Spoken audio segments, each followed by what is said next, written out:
கிழங்கு நல்லா விளைஞ்சு போயிருக்குது. இது போல் தான் இருந்துச்சு. அதாவது எங்கள் பாட்டங்காலத்தில் தான் இது போல் தான் கிழங்கு தான் விளைஞ்சிச்சு. எல்லா பயிருமே இது போல் தான் விளைஞ்சிச்சு.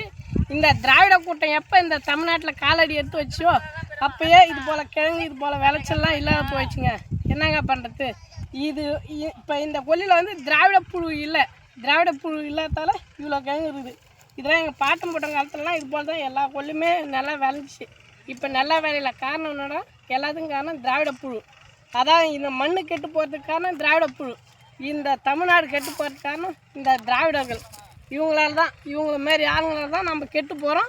தமிழர்கள் அனைவரும் ஒன்றாகணும். இது போல் நல்ல பூமியை விளைவிக்கணும்னா இயற்கை விவசாயம், அதான் நம்மாழ்வார் சொன்ன மாதிரி செயல்படணும். அப்போ தான் நம்ம வந்து இன்னும் மீட்டு உருவாக்கம் பண்ண முடியும். நம்ம ஆளுங்களாம் சாப்பிட போகிறாங்க. அதாவது பகுத்துண்டு பல்லுயிர் ஓம்புதல் என்பது தமிழர்கள் பண்பாடு. வாங்க நானும் போய் சாப்பிடணும். நம்ம ஆளுங்க 2 பேர் வரப்பிட்டு